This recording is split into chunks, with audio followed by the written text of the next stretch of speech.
नारायणः परो व्यक्त अण्डमव्यक्तसम्भवम् अण्डस्यान्तस्त्विमे लोकाः सप्तद्वीपा च मेदिनी। ॐ शान्ति शान्ति शान्तिः।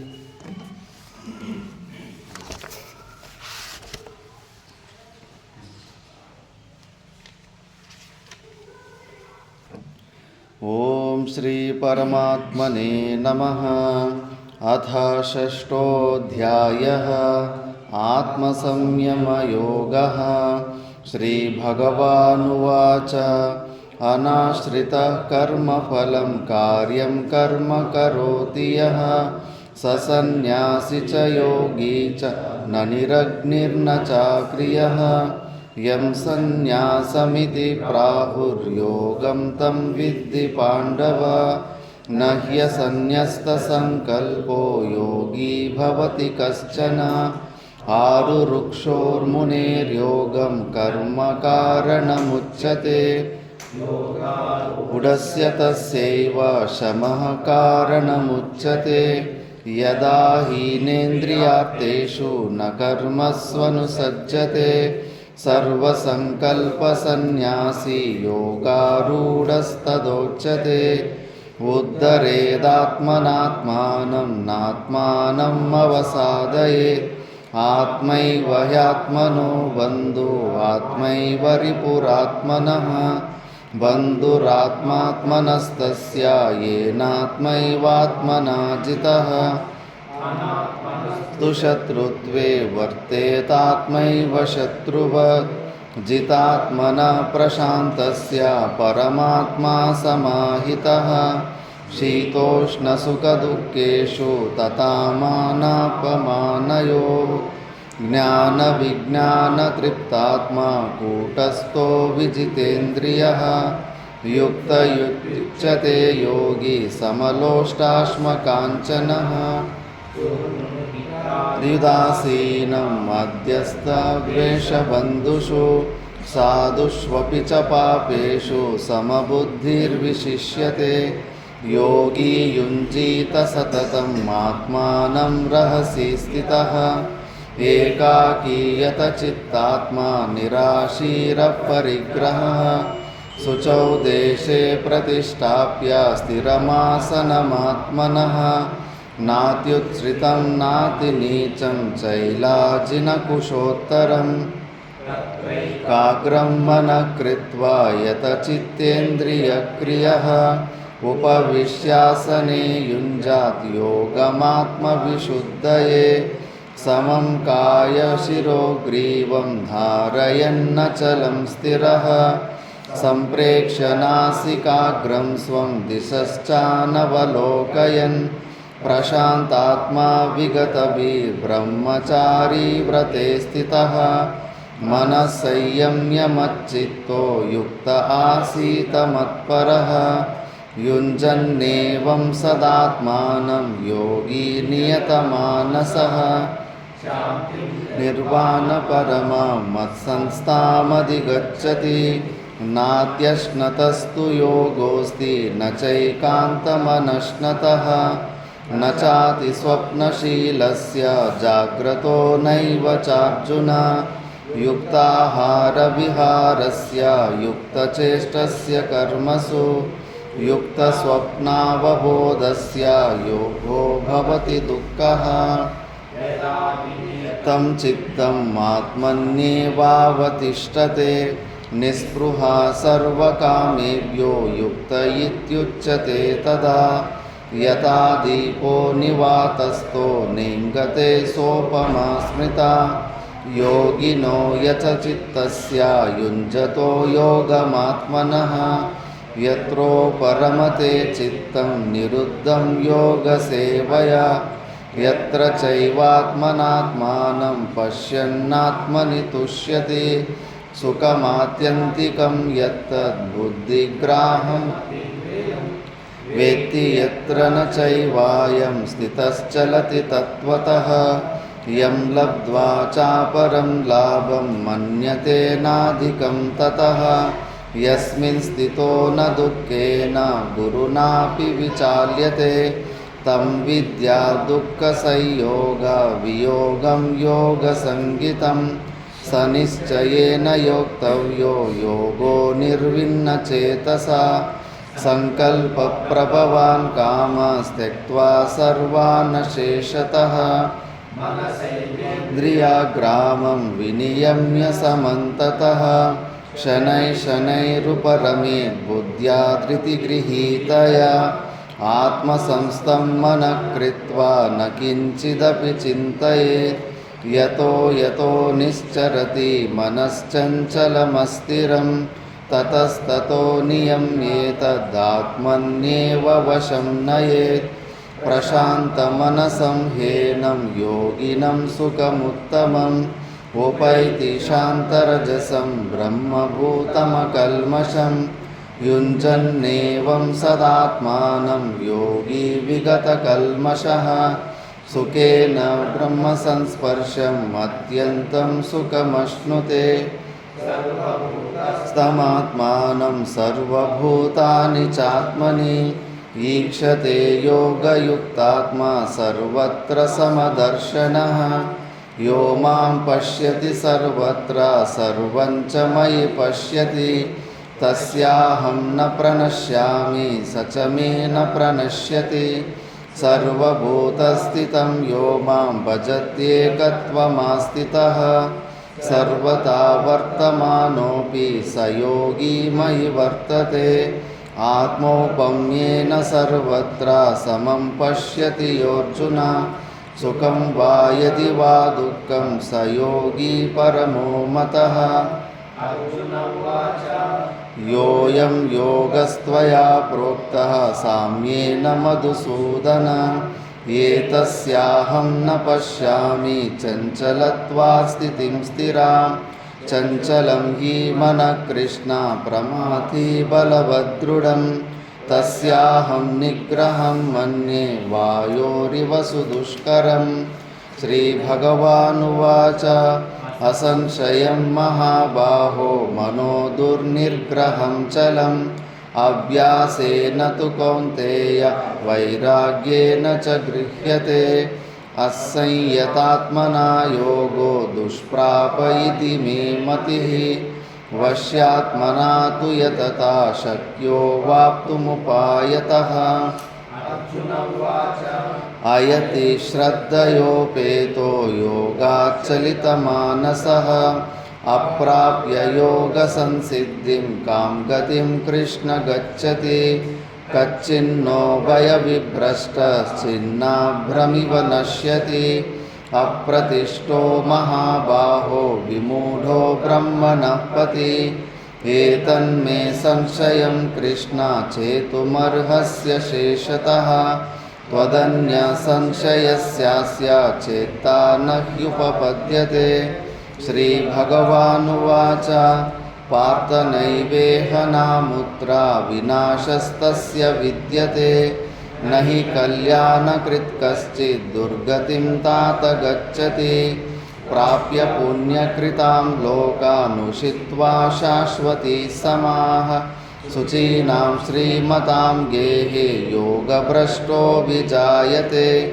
अथवा योगिनामेव कुले भवति धीमताम् हि दुर्लभतरं लोके जन्म यदीदृशं तत्र तं बुद्धिसंयोगं लभते पौर्वदेहिकं यततो च ततो संसिद्धौ कुरु नन्दन पूर्वाभ्यासेन तेनैव ह्रियते यवशोऽपि सः जिज्ञासुरपि योगस्य शब्दब्रह्माति वर्तते प्रयत्नाद्यतमानस्तु योगी संशुद्धकिल्बिषः अनेकजन्मसंसिद्धस्ततो याति परां गतिं तपस्विभ्योऽधिको योगी ज्ञानिभ्योऽपि मतोऽधिकः कर्मिभ्यश्चाधिको योगी तस्मात् योगी भवार्जुन योगिनामपि सर्वेषां मद्गतेनान्तरात्मना శ్రద్ధావాన్ భజతే యో సమే యుక్తతమో మతః. తత్సదితి శ్రీమద్భగవద్గీతాసు ఉపనిషత్సు బ్రహ్మ విద్యాయాం యోగశాస్త్రే శ్రీకృష్ణార్జున సంవాదే ఆత్మసంయమయోగో నామ షష్ఠోధ్యాయః. మనము శ్రీమద్భగవద్గీతలో 6వ అధ్యాయము ఆత్మ సంయమ యోగం గురించి విచారణ చేస్తున్నాము. దీన్ని ధ్యాన యోగం అని కూడా అంటారు. ఏదైతే యోగ సూత్రాలలో యమ నియమాదులు అష్టాంగ యోగ విధానం ఉందో వాళ్ళు అక్కడ అన్ని సాధనలు చేస్తారు. కాకపోతే జగత్ సత్యత్వ బుద్ధి ఉంటుంది, జీవ బ్రహ్మ భేదం ఉంటుంది. కాబట్టి అదే అష్టాంగ మార్గాలని ఇక్కడ నువ్వు కొద్దిగా విచారం చేసి నీ స్వరూపాన్ని నువ్వు తెలుసుకొని ఆరురుక్షు లక్షణాలు అంటే ఏమి, ఆరుడిని లక్షణాలు ఏంటి, ఇవన్నీ సరిగ్గా తెలుసుకొని ఎట్లా కూర్చోవాలా, ఎక్కడ మనసును నిగ్రహణ చేసుకోవాలా అని అదే అష్టాంగ యోగ విధానాన్ని మంచి మార్గంలో చెప్పేదే ఈ భగవద్గీత. అక్కడ నువ్వు యోగ సూత్రాలు చదివి నువ్వు అక్కడ అవన్నీ ప్రయత్నాలు చేసుకుంటే జడరూపమైన సమాధి, ఏదైతే కోమా స్టేజ్లో మూర్ఛా స్థితిలో అనస్థీసి ఇంజెక్షన్ ఇచ్చినప్పుడు ఎలాంటి స్థితిని పొందుతారో అలాంటి జడరూపమైన సమాధినే పొందుతారు. అక్కడ కూడా అనిమ గరిమాది సిద్ధులు వస్తాయి. ఏ ప్రయత్నం చేసినా అది కూడా ఏమి సామాన్యం కాదు, కఠినమైన పని. ఆకలి దొప్పులని వదిలిపెట్టడం అంటే ఏం చిన్న విషయమా? కూటి కోసమే కోటి విద్యలు అంటారు. అన్ని సమస్యలు అన్ని ఇబ్బందులు ఆకలి దొప్పి వల్లనే వస్తున్నాయి. మరి వాళ్ళు దాన్ని జయించి అలాంటి నిర్వికల్ప సమాధి స్థితికి పోతారంటే అది సామాన్యమైన పని కాదు, చాలా కఠినమైన పని. అంత పని చేసి వాళ్ళు ఊరికే ఒక పవర్ఫుల్ వ్యక్తిలాగా అవుతారు. ఎందుకంటే తత్పదార్థ చింతనం చేస్తారు కాబట్టి ఈశ్వరుని గుణాల గురించి చింతనలు చేసి చేసి మినీ ఈశ్వరుల్లాగా తయారవుతారు. అయినా కూడా వాళ్ళకు భయం పోదు. ఇంకొక యోగి వల్ల ఎప్పటికీ భయపడుతూనే ఉంటారు. చాంగదేవు సంత జ్ఞానేశ్వర చరిత్రలోనే ఎన్నో చరిత్రలు, అల్లమ ప్రభు, గోరఖనాథ్, ఇవన్నీ ఎన్నో ఇలాంటి దృష్టాంతాలు ఉన్నాయి. అందుకే అక్కడ ఆ నిర్భయ స్థితిని పొందలేకపోతాడు. అంత గొప్ప సాధనలు చేసి కూడా అలాంటి జీవితం గడుపుతుంటాడు. అదే నువ్వు ఇక్కడ ఈ ఆత్మజ్ఞానాన్ని పొందు, యథార్థంగా తెలుసుకున్న తర్వాత నీకు ఇంకా అడ్డం వస్తున్న ఈ మనసు బుద్ధులు వృత్తులు, నువ్వు పూర్వజన్మలో చేసుకున్న పాపకర్మల ఫలము, అవి నీకు ఈ జగత్తు వైపు ఆసక్తిని చూపిస్తూ ఉంటాయి. పాపకర్మే. బ్రహ్మసూత్రాలలో బామతి టీకాకర్ చాలా స్పష్టంగా చెప్పారు. అక్కడే పుట్టి పెరిగి నదుల ఒడ్డులో, సముద్ర ఒడ్డులో అక్కడే పుట్టి పెరిగిన చేపలు పట్టేవాళ్ళు. అక్కడ ఈ శంకులు శంకులాగా ఉంటాయి కదా, ముత్యం చిప్పులు అంటారు. ముత్యం చిప్పులు ఒక పక్క సిల్వర్ లాగా మెరుస్తూ ఉంటాయి. అవి ఉదయం పూట కొన్ని సూర్యకిరణాలు పడేసరికి తనని మెరుస్తూ ఉంటాయి. చిన్నప్పటి నుంచి చూసింటారు. ఆ ముత్యం చిప్పులే దూరం నుంచి చూసి మెరిసినప్పుడు ముత్యం చిప్పులేలే అని బుద్ధి వచ్చి దాన్ని అక్కడ పోకుండా హాయిగా వాళ్ళ పని వాళ్ళు చేసుకోవచ్చు కదా. కానీ వాళ్ళ బుద్ధిలో పూర్వజన్మలో పాపం చేసినందుకు బహుశా ఎవరన్నా కాలుగెజ్జలు అక్కడ పడేసుకొని పోయినారేమో, అవేమన్నా కాలుగెజ్జలేమో అనే బుద్ధిని పుట్టిస్తుందంట. లేదు అది ముత్యం చిప్పే అనే బుద్ధి రాదంట. ఎందుకు ఆ బుద్ధి రాకుండా ఈ బుద్ధి ఎందుకు వస్తుందంటే కన్నా పాపం మూట ఎక్కువ ఉన్నప్పుడు బయట ప్రపంచంలో ఉన్న విషయాలలో ఉపభోగ సాధనతో బుద్ధి పోదు. ఆ వస్తువు వల్ల దానివల్ల నాకు ఆనందం వస్తుంది అనే బుద్ధిని పుట్టిస్తుంటుంది. తెలిసి కూడా మనం ఇవన్నీ ఇన్ఫర్మేషన్ తెలుసుకున్న తర్వాత కూడా విషయాలలో ఉన్న ఆసక్తి పోదు. ఆ విషయాలలో ఏ లోటు వచ్చినా కూడా తట్టుకోలేకపోతాం. డిమాండింగ్, కంప్లైంటింగ్. వేదాంతంలో ఇవి రెండు ఉండకూడదు. మా గురుగారు మొదటి రోజే ఇదే శ్లోకం చెప్పారు. చూడు నాయన, వేదాంతంలో ఏంటంటే ఈ శరీర సంఘాతానికి మనకు సంబంధం లేదు. ఈ సంబంధం తెంచుకోవడానికే వచ్చాం. ఇది షూటెడ్ యారో, వదిలిపెట్టిన బాణం. అక్కడ చూస్తే కానీ అక్కడ పులి ఉందని బాణం వదిలిపెట్టేశారు. తర్వాత చూస్తే అది ఆవు అని తెలిసింది. నువ్వు మధ్యలో ఆపలేవు, నీ చేతిలో కంట్రోల్ లేదు. వచ్చిన జన్మ అలాంటి జన్మ. ఈ శరీర సంఘాతానికి నువ్వు పూర్వజన్మలో ఎవరెవరికి ఎన్నెన్ని ఇబ్బందులు పెట్టినావో ఏమో ఎవరికి తెలుసు. రామదాసు ఏ తప్పు చేయలేదు, జైలుకి పోయాడా లేదా? ఒక చిలుకని చిన్నగా ప్రియురాలు అడిగింది కదా అని చిలుకను బంధించినందుకు ఆ కర్మ వల్ల జైలుకి పోయినాడా లేదా? మరి ఈ కర్మ సిద్ధాంతం మన బుద్ధిలో కూర్చొని సావదు. ఇమ్మీడియట్గా మళ్ళీ బయట కారణాలు చూపిస్తూ ఉంటాం. నా దుఃఖానికి వాళ్ళ కారణం, వీళ్ళు కారణము అని చెప్పేసి. ఇదే ఆశ్చర్యం అంటే ఇదే. తెలిసి కూడా మళ్ళీ మనము ఈ డైలాగులు చెప్తుంటాం. నా దుఃఖానికి వాళ్ళ కారణం, వీళ్ళు కారణం అని చెప్పేసి. ఇక్కడేమో నీకు నువ్వే శత్రువు, నీకు నువ్వే బంధువు. ఆత్మ ఏవ ఆత్మనో బంధువు, ఆత్మ ఏవ రిపువు ఆత్మ. నీకు నువ్వే శత్రువు, నీకు నువ్వే బంధువుని శాస్త్రం ఘోషించి చెప్తా ఉంది. లక్ష్మణుడు కూడా పొరపాటు పడతాడు.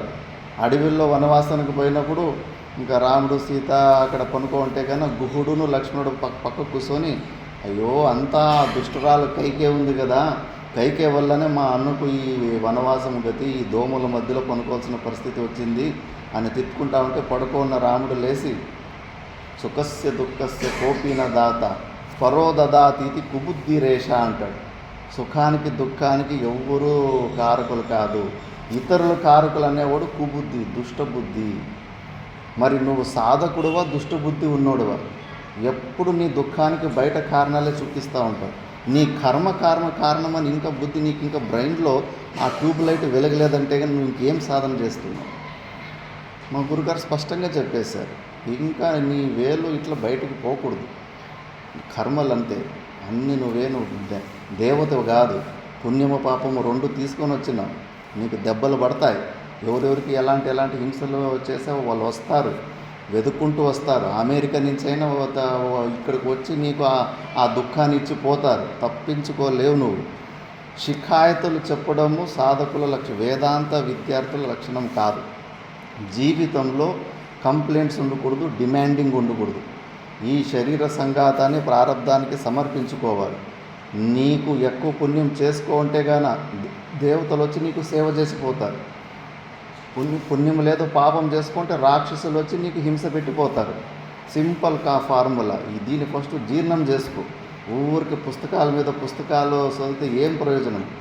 ఈ బురదలో ఇంకా కింద లెవెల్ బురదలోనే పొరలాడుతూ ఉండవు. నువ్వు ఫస్ట్ నీ మనసుకు బాగా నచ్చచెప్పు, నేను చేసుకున్న పుణ్యకర్మం ఇంతే కాబట్టి ఇలాంటి క్లైమేట్, ఇలాంటి వాతావరణం, ఇలాంటి మనుషుల మధ్యలో ఉన్నాను, నా ప్రారంభంలో ఉన్నది ఇంతే, దాన్ని ప్రేమగా స్వీకరించు. ఆ కోట అయిపోయిన తర్వాత ఏది ఈ శరీర సంఘాతానికి ఏది దొరికేది ఉందో నువ్వు వద్దనుకున్నా కూడా దొరుకుతుంది. నువ్వు కావాలని ఎగిరి శీర్షాసనం లేచినా నీకు అది రాదు.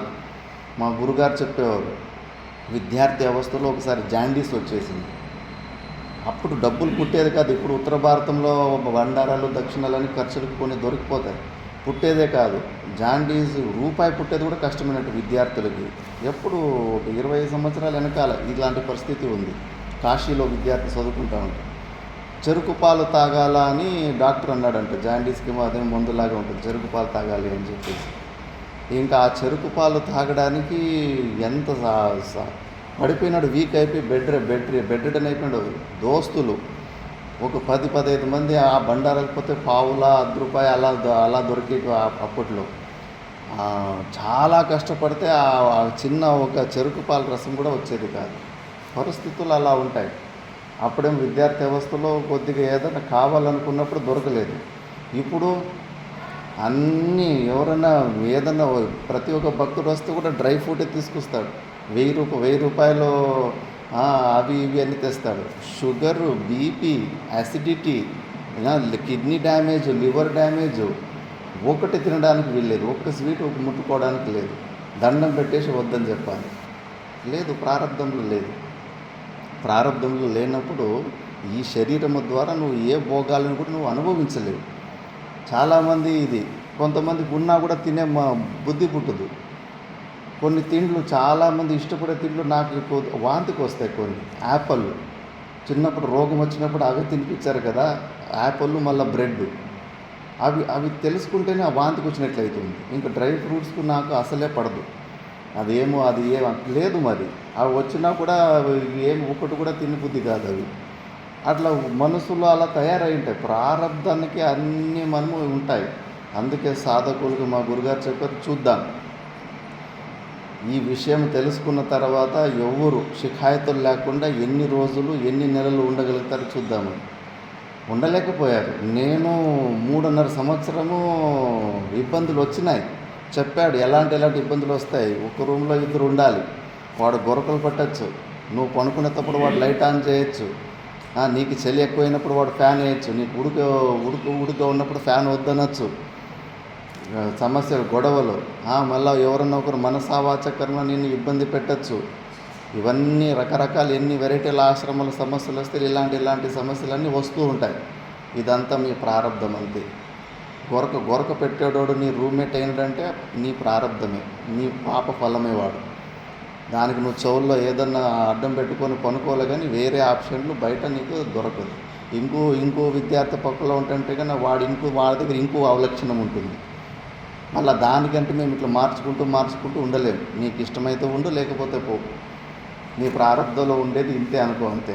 నేనే గొరకలు పెడుతూ ఉంటే నా పక్కలో ఉన్న నాకంటే నా విద్యార్థిని నా రూమ్మేట్ అనూప్ చైతన్యన్ ఉండే వాడు, కాబట్టి వాడు చెవులు మూసుకొని వాడికి డిస్టర్బ్ అయ్యేది కాదు. మరి వాడి ప్రారంభంలో అంతే ఉంది. వాడు నా విద్యార్థి కాబట్టి వాడికి ఏమి ఇబ్బంది కాలేదు. వేరే వాళ్ళు అయితే కానీ పెద్ద సమస్యలు ఇవన్నీ. కాబట్టి ఈ విషయాన్ని మంచిగా మనసుకు నచ్చ చెప్పాలి. ఇంకా షికాయతులు, డిమాండింగు వేద విద్యార్థులు ఉండకూడదు. శాస్త్రం చెబుతా ఉంది, నీకు నువ్వే బంధువి, నీకు నువ్వే శత్రువువి అని చెప్పేసి. దీన్ని భాషను చూద్దాం. ఉద్ధరే సంసార సాగరే నిమగ్నం ఆత్మన ఆత్మానం తత్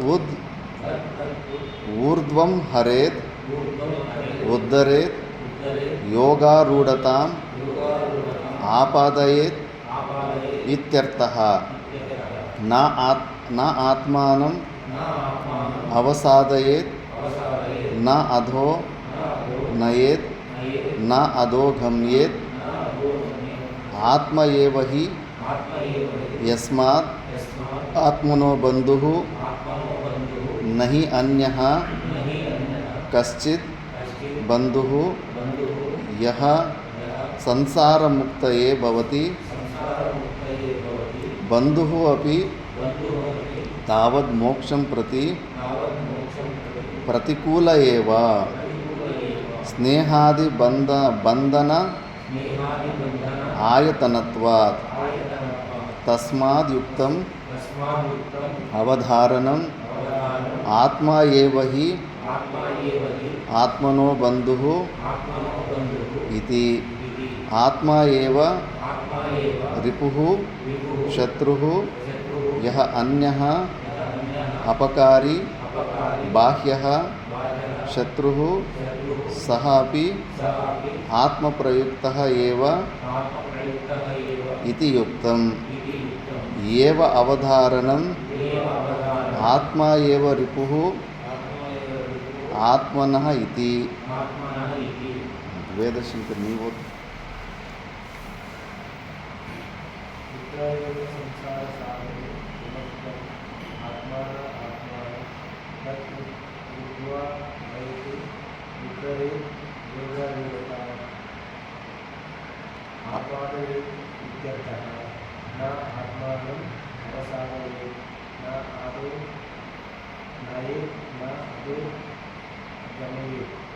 आत्मा एव हि यस्मात् आत्मानो बन्धुः नाहि अन्यः कश्चित् बन्धुः यः संसारमुक्तये भवति बन्धुः अपि तावत् मोक्षं प्रति प्रतिकूल एव.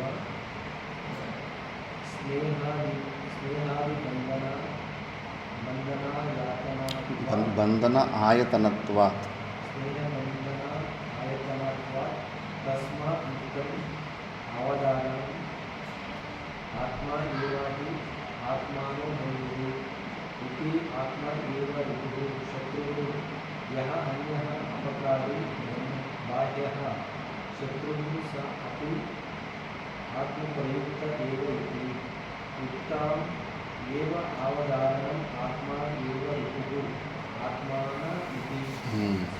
శ్లోకంలో ఉద్ధరేత్ అనుంది.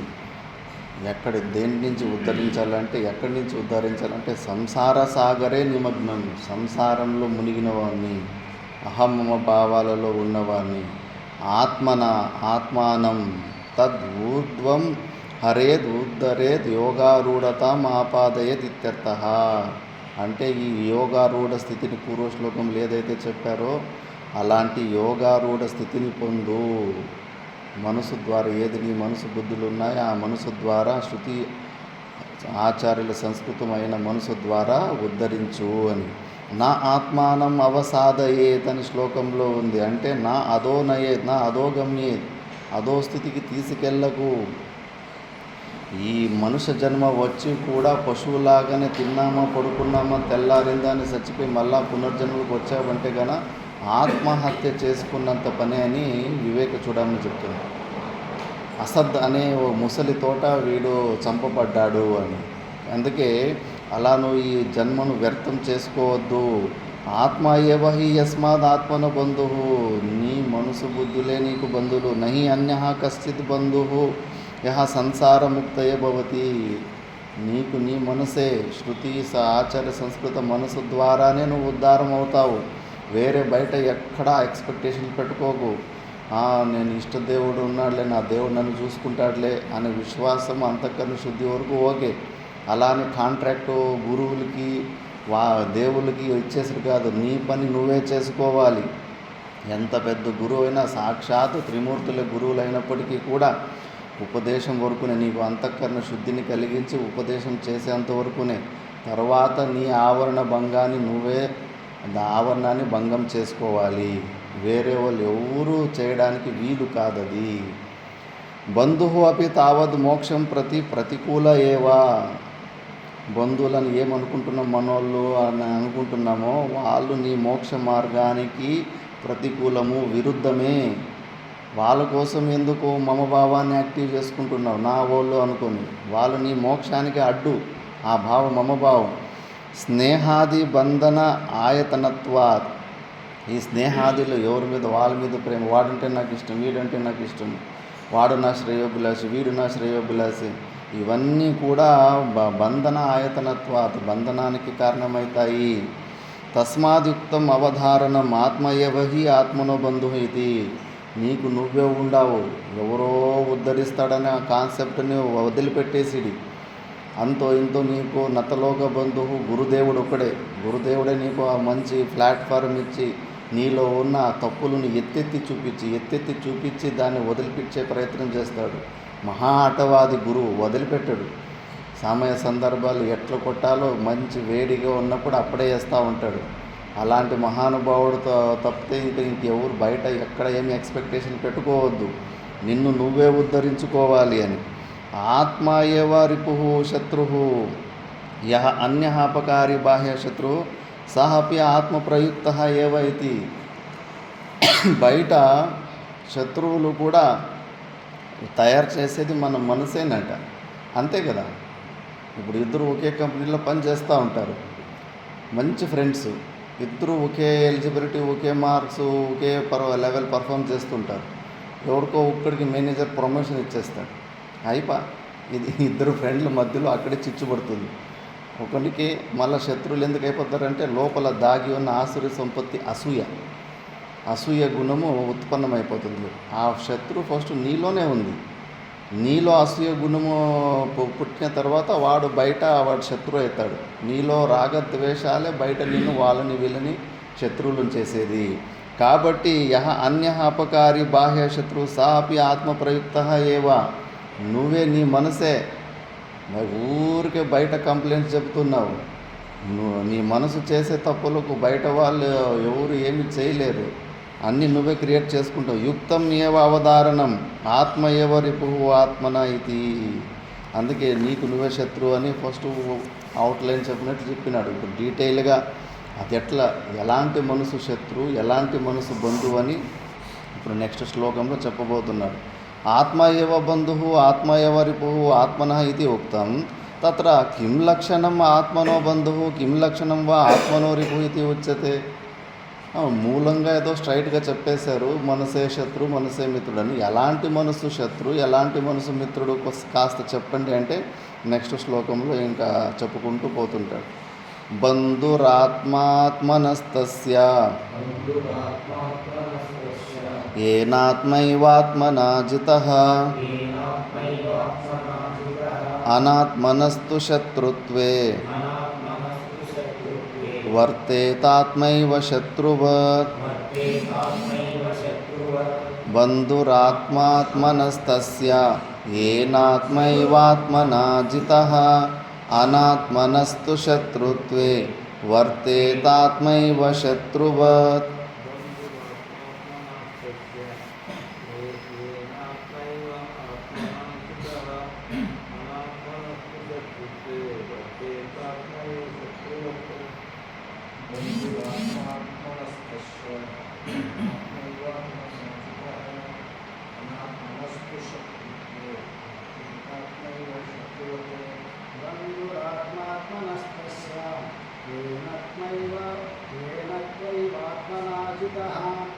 అనాత్మనస్తు శత్రుత్వే వర్తేతాత్మైవ శత్రువత్.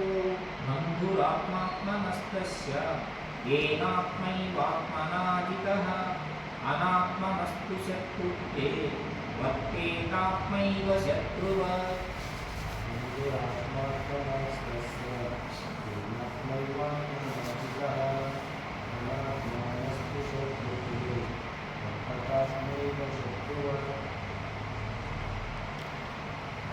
ఏన ఆత్మన ఆత్మ ఏవ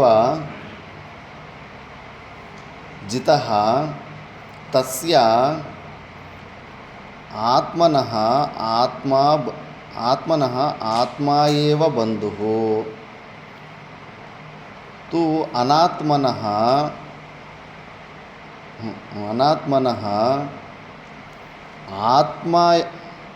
ఆత్మా ఏవ శత్రుత్వే వర్తేత. అంటే ఏ మనసు ఈ శరీర సంఘాతంలో, దీన్ని కరణము కార్యం అంటారు, శరీర కార్యకరణ సంఘాతము అంటారు. ఈ సెట్ బాడీ మైండ్ కాంప్లెక్స్, ఈ శరీరాన్ని, దీన్ని ఎవడైతే వశంలో పెట్టుకుంటాడంటూ ఇంద్రియ నిగ్రహం శమదమాదులతోటి యుక్తంగా కంట్రోల్లో ఎవరైతే పెట్టుకుంటాడో అలాంటి వాడు మనసు వాడికి బంధువులాగా ఉంటుంది. సత్వగుణ ప్రధానమైన బుద్ధిని ఇచ్చేసి ఇలాంటి శాస్త్రాది శ్రవణమన నిధిధ్యాసనలో ప్రవృత్తి చేపిస్తూ ఉంటుంది.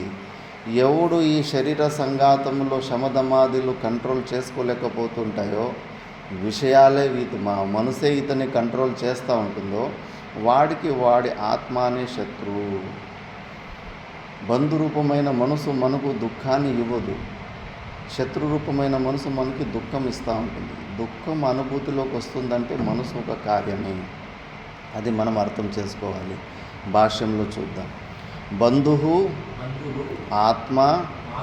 ఆత్మనః తస్య ఆత్మనః స ఆత్మా బంధుః. ఏన ఆత్మన ఆత్మా ఏవ జితః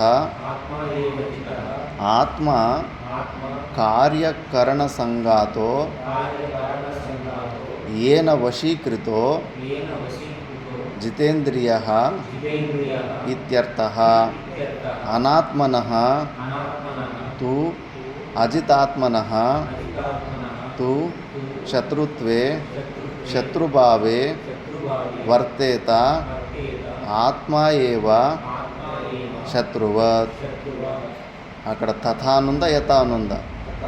యథా అని కూడా అనుకోవచ్చు. తథా అనాత్మ శత్రుః ఆత్మనః అపకారి తథా ఆత్మనః అపకారే వర్తేత ఇత్యర్థః. నీవోదు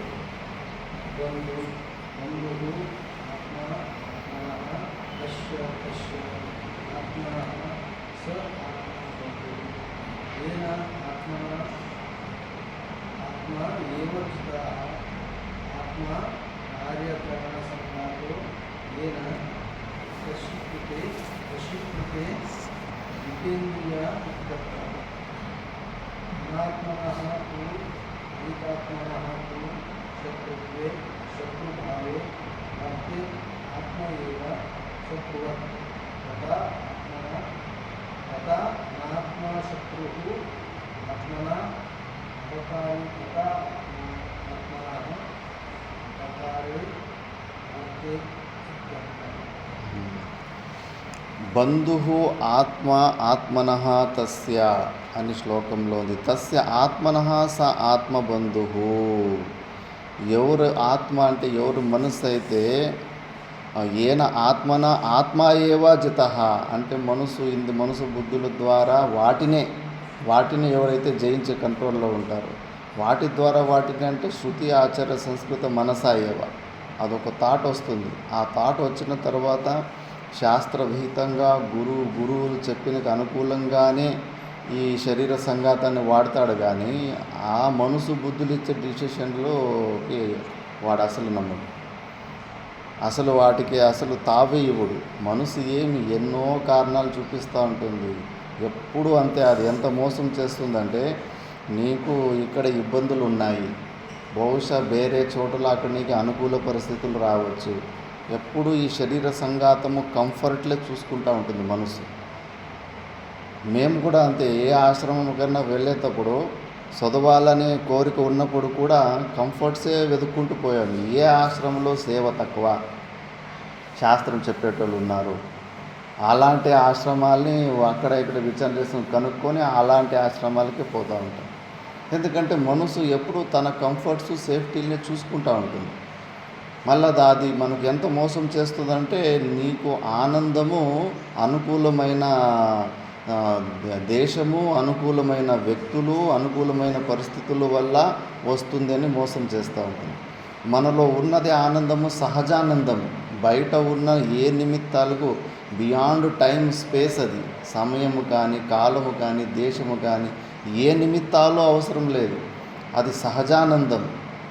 అలాంటి ఆనందము నువ్వు బయట ప్లేసులు ఈ నిమిత్తాలు ఏమీ అవసరం లేదు. నువ్వు ఎక్కడ ఉన్న చోటని ఎక్కడికక్కడే నువ్వు దాన్ని పొందొచ్చు. అలా కాకుండా నువ్వు బయట ఉన్న నిమిత్తాలని వెతుక్కొని వచ్చే ఆనందము, ఆ నిమిత్తాలు ఏమన్నా పర్మనెంట్ సత్యమైన నిమిత్తాల టెంపరవరీనెస్ ఉంటుంది. నువ్వు ఏ నిమిత్తాలు అనుకూలమైన దేశము, ఆ వరద నది పక్కలో అనుకూలమైన దేశం అనుకుంటావు, వరదలు వచ్చి కొట్టకపోతే ఏం చేస్తావు? పోతుంది. ఎప్పుడైనా ఏదన్నా కావచ్చు, వచ్చి ఒక బాంబు పడవచ్చు దాని మీద, ఆ దేశం మీద. ఆ నిమిత్తము పైన రోజు ఆ నిమిత్తం నుంచి వచ్చిన ఆనందము కంఫర్ట్ కూడా నీకు దొరకదు. అందుకే బయట ఏదో ఒక నిమిత్తం నుంచి వచ్చే ఆనందం వెంబడ పడకు. ఇది ఏ నిమిత్తాల ద్వారా వచ్చే ఆనందం కాదు, ఇది సహజానందం. అలాంటి ఆనందాన్ని నువ్వు పొందు. అది సర్వతంత్ర స్వతంత్రమైన ఆనందం. మనసు మాత్రం మనకు ఎప్పుడు చూపిస్తూ ఉంటుంది అనుకూలమైన ప్లేసు, అనుకూలమైన వ్యక్తులు, అనుకూలమైన పరిస్థితి. ఇవి మనసులో పెట్టుకొనే కదా ఒక్క చోటు కూడా స్థిరంగా ఉండలేకపోతుంటారు విద్యార్థులు. ఇక్కడికన్నా అక్కడ బెస్ట్ ఉందేమో, అక్కడికన్నా ఇక్కడ బెస్ట్ ఉందంటే ఎక్కడిపైనా నువ్వు చేసిన పాపకర్మలకి ఒక రావణాసురుడు అక్కడ తయారైనే అవుతాడు. మనసా వాచ కర్మలని ఇబ్బందులు అనుభవించాలని ఉంటే కానీ ఎక్కడిపైనా ఒకడు తయారవుతాడు. నీ కర్మలు తయారు చేస్తాయి. నాకు ఒకే రకమైన చెప్పాను కదా, 30 ఆశ్రమాల్లో కూడా ఒకే ప్రకారమైన ప్రారంభం వెంబడబడింది. కంట్రోల్ చేస్తారు విపరీతంగా. మళ్ళీ సేవ అందరికన్నా ఎక్కువ చేస్తే కూడా నాకే ఎక్కువ సేవ చెప్తారు. సేమ్ ప్రార్థన ఎక్కడిపైనా వదిలిపెట్టలేదు. కైలాసాశ్రమంలో స్వీకరించేసాం. చూసేద్దాం తాడో పేడో ఇంకా ఎక్కడిపైన ఇదే పరిస్థితి, సర్వత్రా అంత ఇదే పరిస్థితి అని. అప్పుడు అక్కడ ఎంత పెద్ద సేవ పెట్టినా కూడా ఇంకా దాన్ని చేసుకుంటూ పోయినప్పుడు అంతే 1 సంవత్సరం 2 సంవత్సరంలో పూట కథం అయిపోయింది. అంతే. మరి ఎక్కడికని పారిపోతావు, ఎంత దూరమని పారిపోతావు. కర్మ సిద్ధాంతం మీద మంచిగా అర్థం చేసుకో. నీకు అంతటి పుణ్యకర్మలు అవి ఇవి చేసింటే నువ్వు కూర్చున్న చోటుకి వద్దనుకున్నా వస్తాయి అవన్నీ. అవి లేనప్పుడు బ్యాంకులో ఏమైనా డబ్బులు వేసింటే నువ్వు ఉదయం నుంచి సాయంత్రం వెయిట్ చేస్తే వాడు ఏమైనా ఇస్తాడు. బ్యాంకులో డబ్బులే ఊరికే అక్కడ రోజు పోయి బ్యాంక్ కార్డు నిలుచుకుంటే కానీ ఇస్తాడు నీకు. కాబట్టి ఈ కర్మ సిద్ధాంతాన్ని అర్థం చేసుకొని ఎక్కడ బయటకు మాత్రము మన దుఃఖ కారణం బయట మనం చూపించుకోకూడదు. ఇక్కడ చూడండి, జితేంద్రియ ఇది వశీకృతో జితేంద్రియ ఇత్యర్థ. కంట్రోల్ చేసుకోవాలి. పూర్వజన్మలో మనం చేసిన పుణ్య పాపాలకు అనుకూలంగా మన మనసు డిజైన్ అయింది. ఆ మనసు ఏదేదో కోరుతూ ఉంటుంది. అవన్నీ ప్రత్యాహారం అంటే ఆహారం అంటే గ్రహించడం. ప్రతి ఆహారం అంటే కానీ ఆపోజిట్ టు దట్. దానికి విరుద్ధమైనది ఇవ్వాలి నువ్వు ఇంద్రియాలకి. అది అడిగింది ఇవ్వద్దు, దానికి విరుద్ధమైనది ఇవ్వాలి. అప్పుడు అది నీకు కంట్రోల్లో వస్తూ ఉంటుంది. కాబట్టి ఎవరైతే జితేంద్రుడు అయి ఉంటాడో వాడి మనసు అదే బంధువులాగా ఉంటుంది. అది మంచి మంచి ఇలాంటి శ్రవణ నిధ్యాసనాలు, ధ్యానంలో ఇలాంటి దాంట్లో తొలగిస్తూ ఉంటుంది. ఎవడైతే కంట్రోల్ ఉండదో, మరి మనసు ఇంద్రియ శరీర ఇంద్రియాలు కంట్రోల్ ఉండవు. కంట్రోల్ లేనప్పుడు ఏమవుతుంది? క్రోధం వస్తూ ఉంటుంది, డిస్కంఫర్ట్ కొందరు వ్యక్తం చేసుకుంటారు, కొందరు లోపలే కుములుతూ ఉంటారు. ఆ డిస్కంఫర్ట్ వెనకాల ధ్యాయతో విషయాన్ పుంసః సంగస్తేషు ఉపజాయతే సంగాత్ సంజాయతే కామాత్ క్రోధో విజాయతే. నీకు ఆ డిస్కంఫర్ట్, ఆ క్రోధములో వచ్చిందంటే కానీ వెనకాల ఈ 3 స్టెప్పులు ఉన్నాయి. నీ దగ్గర ఏదో ఒక ఎక్స్పెక్టేషన్ ఉంది, డిజైర్ ఉంది. ఆ డిజైర్కి ఎవరో అడ్డం వచ్చారు, వాళ్ళ మీద నీకు కోపం. అంతే. ఆ అజ్ఞానంలో, ఆ క్రోధ లెవెల్లో వివేకం ఉండదు. మళ్ళీ బయటనే చూపిస్తూ ఉంటుంది, ఆ వ్యక్తి వల్లనే నాకు దుఃఖం వచ్చింది, ఈ వ్యక్తి వల్లనే. ఎవరు ఏమి దుఃఖానికి ఎప్పటికీ కారణము కారు. నీ ప్రారంధంలో ఉంటే ఏ పూజారి కూడా నిన్ను అడ్డుకోలేడు. దేవుడు కూడా కర్మ సాపేక్షమే నీకు వరాలు ఇస్తాడు. దేవుడు కూడా అడ్డుకోలేడు నీ ప్రారంధ కర్మలో ఉంది అంటే. ఎన్నో కథలు వస్తూ ఉంటాయి. ఒకసారి యమధర్మరాజు ఒక చిన్న పావురాన్ని చూస్తూ ఉండేవాడంట. బాగా గురాయిచ్చి చూస్తున్నాడంట. గరుడ దేవుడు అదే దారిలో వెళ్తూ ఉంటే, అరే ఈ దుష్టుడైన ఈ యమధర్మరాజు ఆ చిన్న పక్షి మీద కన్నేసిండు. ఆయన పక్షిరాజు కదా, ఎంతన్నా కానీ పక్షులకు రాజు కదా. సరేలే ఈ దుష్టుని కోరిక ఈరోజు నెరవేర్చుకోదని చెప్పేసి నేను ఆ గరుడు ఆ పక్షిని మీద కూర్చొని ఎంత దూరం తీసుకెళ్ళిపోయాడంటే కొన్ని యోజనాల దూరం, ఎక్కడో ఏదో లోకంలో తీసుకెళ్ళిపోయి అక్కడ పెట్టేశాడు. ఇంకా యమధర్మరాజు అక్కడ పెట్టేసి వచ్చేసాడు. యమధర్మరాజు దగ్గరకు వచ్చి ఇప్పుడు ఎట్లా చంపుతావు దాన్ని అన్నాడు. అయ్యో నేను చంపేది ఏంటి, ప్రతి ఒక్కరిని వాళ్ళ కర్మలే కదా చంపేది. నేను ఆలోచన చేస్తుంటే ఈ పక్షికి ఇంకో కొన్ని క్షణాలలో సాగు ఉంది, కానీ ఇక్కడ కాదు, ఆ ప్లేసులో అంత ఎన్నో వేల కోట్ల యోజనాల దూరంలో దానికి సాగు రాసింది. ఇది ఎంత ఒక జన్మ మొత్తము ఎగిరినా కూడా అంత దూరం ఎగరలేదు, అక్కడికి పోలేదు. ఆశ్చర్యంగా చూస్తున్నాను, ఎలా జరుగుతుంది, ఏం జరుగుతుంది అని ఆశ్చర్యంగా చూస్తూ ఉంటే ఆ సమయానికి కరెక్ట్గా నువ్వు వచ్చి తీసుకొని ఆ ప్లేస్లో వదిలిపెట్టి వచ్చావు, దాని పని అయిపోయింది అన్నాడు.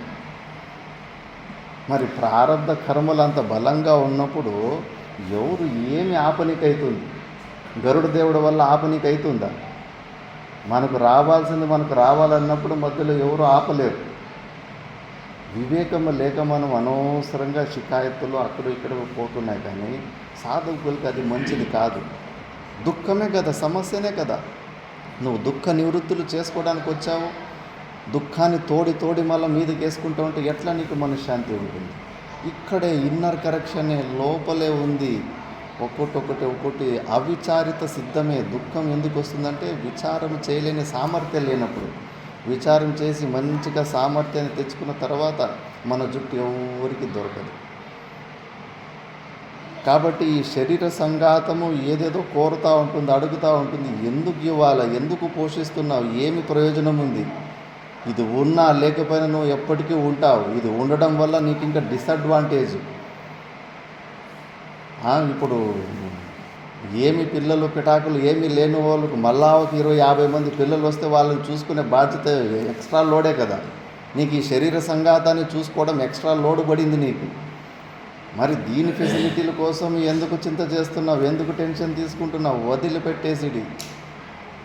మిగతా వాళ్ళ శరీర సంఘాతాలు నాకు సంబంధం లేదు అని వాళ్ళ శరీరాలు, మిగతా వాళ్ళ శరీరంలో ఉన్న సుఖ దుఃఖాలను ఎలాగ వదిలిపెట్టేసావో, సాక్షిభావంతో దూరంగా చూస్తున్నావు. నీ శరీర సంఘాతంలో కూడా అలాగే వదిలిపెట్టేసిడి. ఏమేమి కర్మలు చేసి వచ్చింటుందో. రామకృష్ణ పరమహంస లాంటి వాళ్ళు థ్రోట్ క్యాన్సర్ వచ్చింది. మరి ఆమెకేం సరిగ్గా భోజనం పెట్టలేదా వాళ్ళు? సరిగ్గా చూసుకోలేదా? సరైన వైద్యులతో ట్రీట్మెంట్ చూపించలేదా? ఎన్ని ఉంటే ఏమి తాను తప్పించుకోవడానికి అవుతుందా? రమణ మహర్షికి లక్షల మంది భక్తులు, ఆయనకేమి హాస్పిటల్లో ట్రీట్మెంట్కి తక్కువైందా? క్యాన్సర్ని, వీపు క్యాన్సర్ని తప్పించుకోవడానికి అయిందా? మరి ఏంటి మన శరీర సంఘాతానికి ఏమేమి కర్మలు రాసి పుట్టిన ఎలాంటి రోగాలు వచ్చేది ఉందో, ఏమేమి ఇబ్బందులు జరిగేది ఉన్నాయో వాటి గురించి తల జడుపుకుంటే ఎట్లా? మనం దీని మీద ఉన్న తాదాత్మ్యాన్ని తెంచుకోవాలనే వచ్చాం కదా. ఫస్ట్ స్టెప్పులు ఇవన్నీ. చిన్నపిల్లలు మొదటి అడుగులు వేస్తారు కదా, అలాంటి స్టెప్పులు ఇక్కడే ఫెయిల్ అయిపోతే కన్నా ఇంకెక్కడ ప్రశాంతత, ఇంకెక్కడ శాంతి? ఎప్పుడు సమస్యలు ఇక్కడే ఉంటాయి. అందుకే వదిలిపెట్టేయాలి, బయట చూడ్డము వదిలిపెట్టేయాలి సాధకులు. మా గురుగారు ఛాలెంజ్ చేశారు, అందరూ ఓడిపోయారు. నేను 3.5 సంవత్సరము చెప్పాల్సిన గొడవలు అయితే వచ్చాయి, కానీ విద్యార్థుల మధ్యలో ఒపీనియన్ డిఫరెన్స్ అయినా తట్టుకొని 3.5 సంవత్సరం తర్వాత అక్కడ కొటారి ఉంటాడు మా గురుబాయి, వాడితోటి గొడవ అయిపోయి షికాయత్ లాగా చెప్పలే, నాదే తప్పు అనిపోయి చెప్పొచ్చాను. ఇట్లా అన్నాడు. కానీ అతను తిట్టాడు, ఆ కొటారిని తిట్టాడు, కానీ మళ్ళా నన్ను కూర్చొని పెట్టుకొని ఒక స్మైల్ ఇచ్చాడు. అంతే. ఆ స్మైల్ ఇస్తే చెప్పుతో కొట్టినట్లు అవుతుంది మాకు. జీవన్ముక్తుల్లాగా పుడుంగుల్లాగా పెద్దగా బిల్డప్ ఇస్తుంటే ఇప్పుడేమంటావు? వాడు అన్న మాట నీకు దుఃఖం కలిగించిందా లేదా? షికాయతులు వచ్చి చెప్పావా లేదా? అందుకే చెప్పేది, జ్ఞానాభాసైన సంతుష్ట. జ్ఞానం కాకపోయినా జ్ఞానమైందని అనవసరంగా సంతృష్టి పడుతున్నావు. అది వదిలిపెట్టి ఇంకా జ్ఞానం కాలేదు నాకు అన్నది నువ్వు స్టార్ట్ చేస్తే సాధనలు స్టార్ట్ అవుతాయి. ఒకేసారి క్లైమాక్స్కి వెళ్ళిపోయేవేంటి? ప్రాక్టికల్గా ఎంత మూర్ఖత్వం కనిపిస్తోంది నీళ్ళు. విషయాలకి దాసుడు అయిపోయావు. ప్రతి దానికి మనసావాచకరణ ఏ అటాక్ వచ్చినా, ప్రతికూల పరిస్థితులు వచ్చినా కూడా తట్టుకోలేకపోతున్నావు. మరి ఇంకే బేసిక్సే ఏబిసిడీలు కూడా కాలేదు. మరి నీ మనసు నీకంత మోసం చేస్తుంది. తస్మాత్ జాగ్రత్త అని ఎప్పుడు తిట్లే మా గురుగారి దగ్గర. మాకే అయ్యో ఏంటప్ప మా గురుగారికి మేమంటే నచ్చలేదేమో అని అనిపించేది. కానీ గురుగారు మాత్రం వేస్తూనే ఉండేవాడు. కాబట్టి ఇది మనము అర్థం చేసుకోవాలి. అనాత్మా శత్రువు ఆత్మనః అపకారి తథ ఆత్మనః అపకారే వర్తేత ఇత్యర్థః. మనసు బుద్ధులు అవి చెప్పే టాస్కులన్నీ చేసుకుంటూ పోకూడదు. గురువులు ఏం చెప్పారు, శాస్త్రం ఏం చెప్తుంది? యుక్తాయుక్త ఆహార, యుక్తమైన ఎంత మినిమం అవసరమో శరీరానికి అంతే. శరీరం కంఫర్ట్స్ గురించి మాత్రం నో డిమాండింగ్, నో కంప్లైనింగ్. చోటా మహారాజు 8 నెలలు ఆ చెల్లికి అసలు గొళ్ళెం పెట్టండి రా అని కూడా చెప్పలేదు. జీవన్ముక్త పురుషుల చరిత్రలు చదువుతూ ఉండాలి. మహాభారతంలో ఒక శిష్యునికి ఉండడానికి ప్లేస్ ఇవ్వలేదు, తిండి ఇవ్వలేదు. వాడేదో బయట భిక్ష తెచ్చుకొని తింటా ఉంటే దాన్ని నాకు ఇవ్వకుండా ఎట్లా భిక్షాన్నం కూడా లాక్కుంటాడు. మళ్ళీ పాలు తాగుతుంటే అది తాగొద్దంటాడు, నొర తింటే అది వద్దంటాడు. మరి పరీక్షలు అట్లుంటాయి శిష్యులకి. అంత ఏమి ఇవ్వలేదు. మనం ఇంకా ఎంత ఇచ్చారు గురు పరంపర నుంచి మనకు ఉండడానికి ప్లేసు, శరీరం మెయింటెనెన్సు ఎంత ఈజీగా జరుగుతున్నాయి. సొంత పిల్లలు కూడా ఈ ఫెసిలిటీస్ ఇవ్వలేరు. ఎందుకు మాకు మా గురు పరంపర మీద శ్రద్ధ అంటే, మీరు కష్టపడి పుట్టించి పాలు పెంచిన కొడుకులు కూడా మిమ్మల్ని ఇంత కంఫర్ట్గా చూసుకోరు. మా గురు పరంపర ఆశ్రమాలు మా సాధుల్ని చూసుకుంటున్నట్టు సొంత పిల్లలు కూడా చూసుకోరు. మరి అలాంటి పరంపరలో ఇంత వస్తున్నప్పుడు ఇంకా ఈ మనసు ఇంకా కావాలి, ఇంకా తక్కువ అంటే కన్నా ఏ లెవెల్కి దిగజారిపోయినాం. ఉన్నది చాలా మహా బెనిఫిట్, బోనస్ దొరికిందన్న విషయం మనకు తెలియదు. మా గురుగారు అంటున్నారు 20 సంవత్సరాల క్రితం కథ వేరేలాగా ఉండే, ఇంత ఈజీ లేదు. విశారదానంద స్వామీజీ అని పెద్ద ఇంగ్లీష్లో ఇప్పుడు వేదాంతలో టాపులో ఆయనే, దయానంద స్వామీజీ వాళ్ళ శిష్యులు మైసూర్లో ఉంటారు. ఆయన నైష్కర్మ సిద్ధి పుస్తకం కొనడానికి 6 నెలలు సమయం పట్టిందట. 12 రూపాయలు పుస్తకం కొనడానికి. అప్పుడు ఏం బండారాలు దక్షిణాలు ఏమీ అంత ఎక్కువ జరిగేది కాదు. అంత వెయిట్ చేసిన తర్వాత 6 నెలల తర్వాత ఒక పుస్తకం కొన్నారండి. అక్కడ సీసం జాడీలో పెద్ద చెట్టు ఉంటుంది. అక్కడ దయానంద స్వామీజీ చెట్టు కింద కూర్చుంటే గుండు మీద గుండ్లు భలే ఉంటాయి, గుండ్లు గుండ్లు గుండ్లు గుండ్లు, మధ్యలో ఇసుక, మంచి పైన చెట్టు నీడు, అవి బెంచుల్లాగా. ఆయన పెద్ద గుండు మీద కూర్చుంటే వీళ్ళు చిన్న చిన్న గుండ్ల మీద కూర్చొని నైష్కర్మ్య సిద్ధి విన్నారంట. దానికి పుస్తకం కొనడానికి 6 నెలల సమయం పెట్టింది.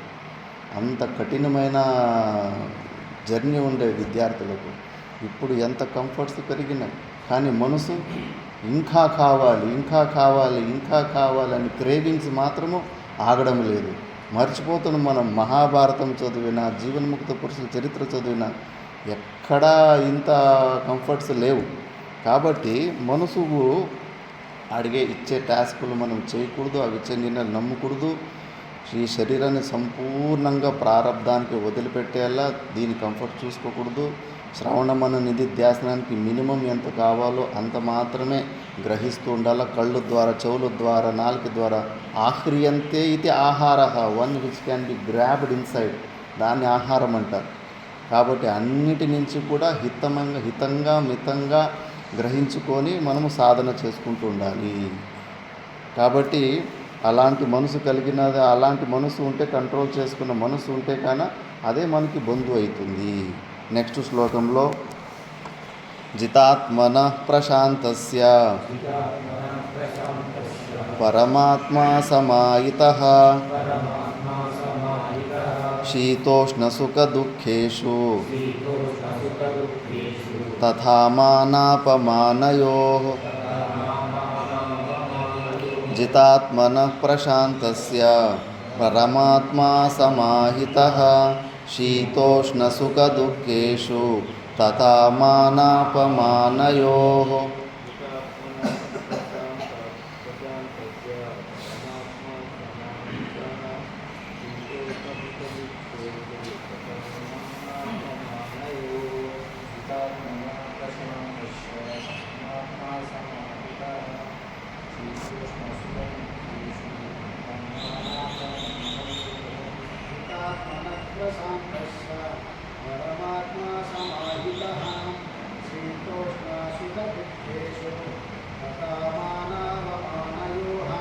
జితాత్మనః ప్రశాంతస్య పరమాత్మా సమాహితః శీతోష్ణసుఖదుఃఖేషు తథా మానాపమానయోః.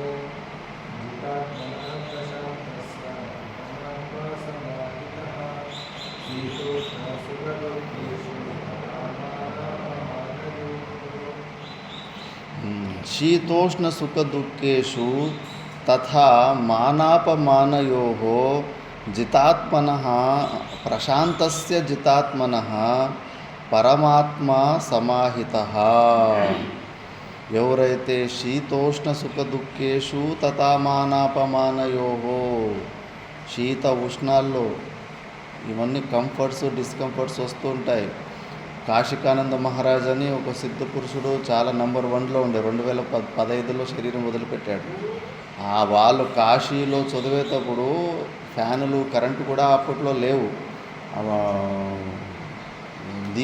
దీపం లైట్లో రాత్రిపూట్లో చదివేటప్పుడు ఆ దీపం వెలుతురు చదువుతూ ఉంటే అక్కడ ఎండలు వస్తే భయంకరమైన ఘోరమైన ఎండలు, అబ్బో అన్నీ వేడైపోయింటాయి. ఏది ఎక్కడ చేయి ముట్టుకున్నా వేడి వేడి. ఆయన చెమటలు కారి ఆ వాకిల్లో ఒక రంధ్రం ఉంటుంది, రంధ్రం నుంచి నీళ్లు పోయినట్టు బయటకు పోతుందంట చెమట. అంత చెమట కారుతూ ఉంటే కూడా అట్లా స్వాధ్యాయం చేసి అధ్యాయం చేసుకున్నారు. వాళ్ళు కంపేర్ చేస్తే మనకు ఎంత ఫ్యానులు, కూలర్లు, ఇంకా కొన్ని ఆశ్రమాల్లో ఏసీలు, ఎన్ని కంఫర్ట్స్లు ఉన్నాయి. మరి అలాంటప్పుడు మళ్ళీ కరెంటు ఎప్పుడు వచ్చింది? కరెంటు రాకముందు ఉదయం పూటలాగా కైలాసాశ్రమంలో హారతికి కంపల్సరీ 4:55 నిమిషాలకు నువ్వు లోపల ఉండాలి. మరి లేవాలంటే 3 గంటలకే లేవాలి. 3 గంటలకి లేచి గంగా నదిలో స్నానం. అది ఎండాకాలంలో చేయబెట్టినా కూడా ఐస్ ఉన్నట్లుంటాయి గంగా నీళ్ళు, ఋషికేశ్ ఆ మధ్యలో. అలాంటిది చలికాలం. ఆ చలి అంటే అంత ఇంత కాదు, 4 డిగ్రీలు, 3 డిగ్రీలు, 2 డిగ్రీలు కూడా అవుతుంది ఒకసారి హరిద్వార్ అక్కడ ఇక్కడ. అలాంటి చలిలో కూడా డైలీ స్నానం చేసి సాధన చేసుకున్నారు.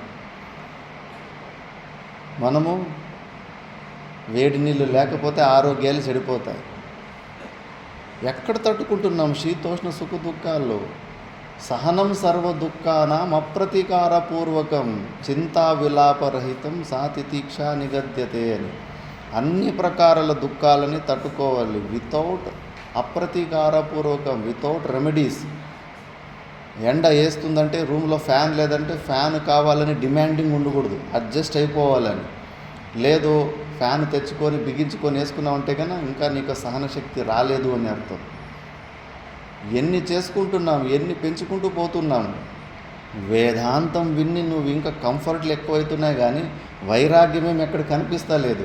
అన్నీ ఎక్కువవుతున్నాయి, నీ డిజైర్లు ఎక్కువవుతున్నాయి, ఆస్తులు ఎక్కువ పెంచుకుంటూ పరిగ్రహం ఎక్కువవుతుంది, అన్నీ పెరుగుతూ పోతూ ఉన్నాయి. కానీ ఫ్యాన్ నుంచి కూలర్ నుంచి ఏసీ పెరుగుతూ పోతుంది. కానీ ఎక్కడ తట్టుకుంటున్నావు ఈ శీతోష్ణ సుఖ దుఃఖాలు?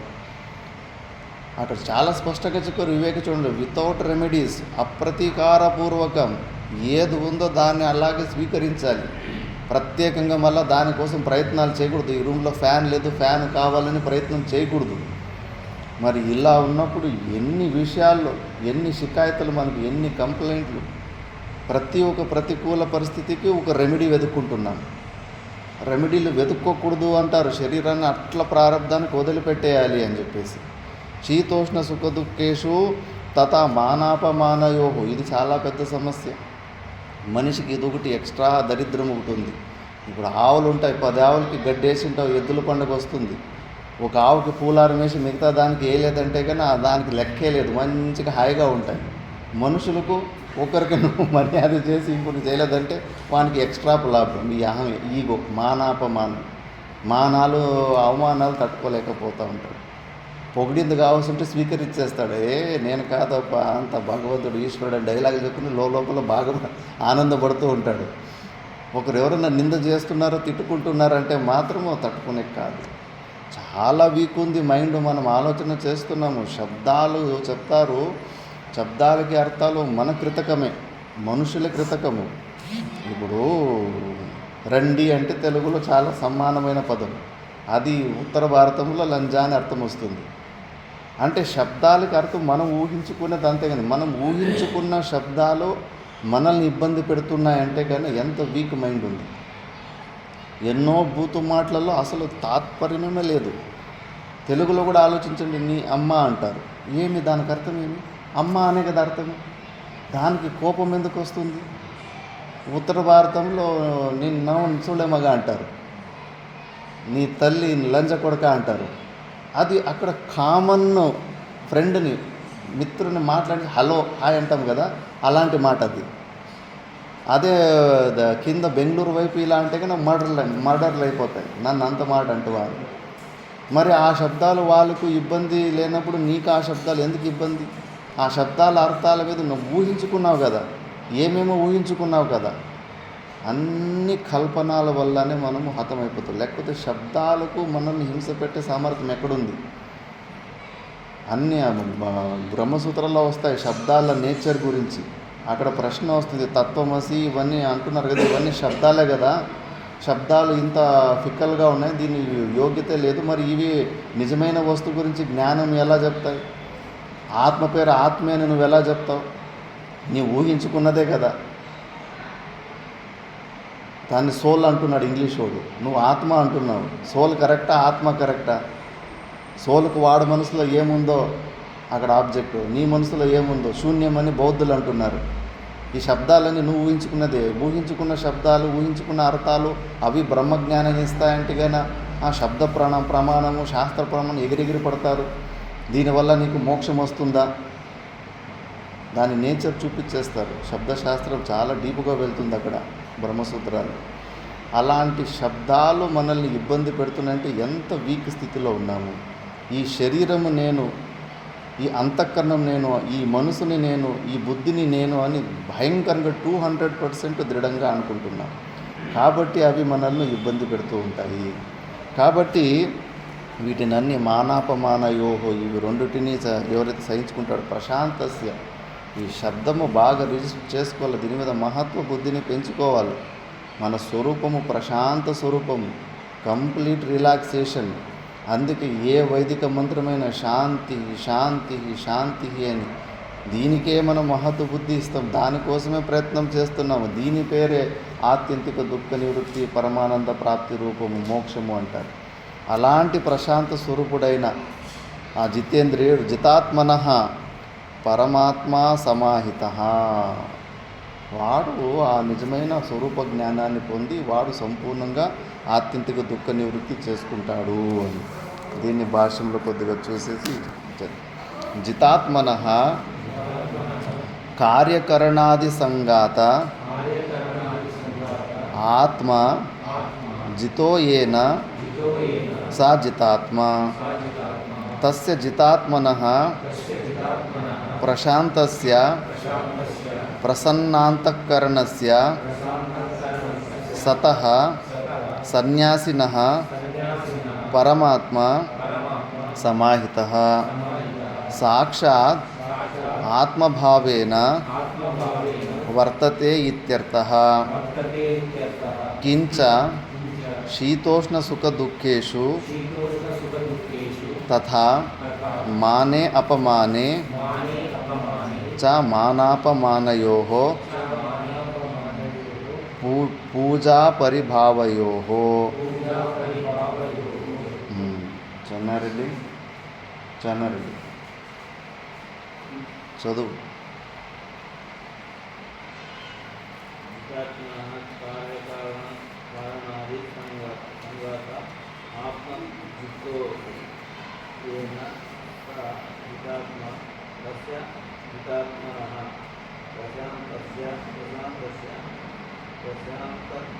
ప్రసన్నాంతఃకరణస్య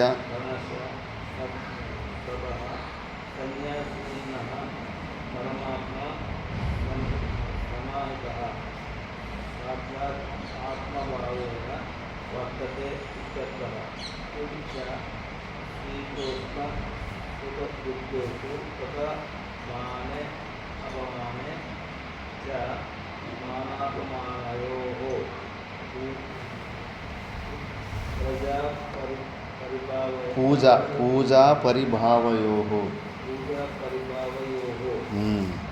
శ్లోకంలో జితాత్మనః అంటే కార్యకరణ, కారణ కాదు, కార్యకరణ.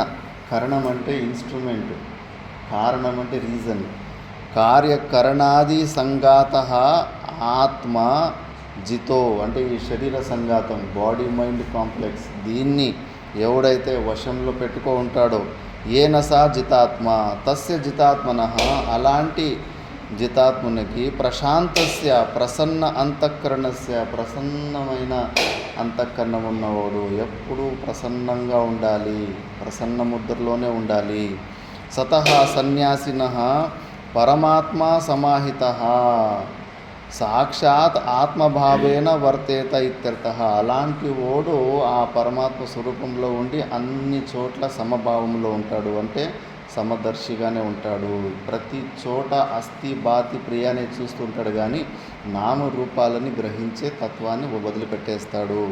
కించ శీతోష్ణ సుఖ దుఃఖేషు తథా మానే అపమానే చ మానాపమానయోః పూజా పరిభావయోః. మానం అవమానము చేసిన, పొగిడిన, శరీరానికి అనుకూలమైన పరిస్థితులు ఉన్న, ప్రతికూలమైన పరిస్థితులు ఉన్నప్పటికీ కూడా అంత ఒకేలాగానే సమంగానే ఉంటాడు. ఎక్కువ కంఫర్ట్స్ జరిగినప్పుడు ఎగ్జైట్మెంట్ కనిపించదు, ప్రతికూల పరిస్థితి వచ్చినప్పుడు డిప్రెషన్ కానీ దుఃఖం కూడా కనిపించదు. అలా ఉంటాడు, వాడు సమదర్శి అవుతాడు, సమాహిత. అలాంటి మహానుభావుడు సమాహిత యోగారూఢుడవుతాడు అని. మిగతాది మనము నెక్స్ట్ క్లాస్లో చూద్దాం. ఓం పూర్ణమదః పూర్ణమిదం పూర్ణాత్ పూర్ణముదచ్యతే పూర్ణస్య పూర్ణమాదాయ పూర్ణమేవావశిష్యతే. ఓం శాంతి శాంతి శాంతి.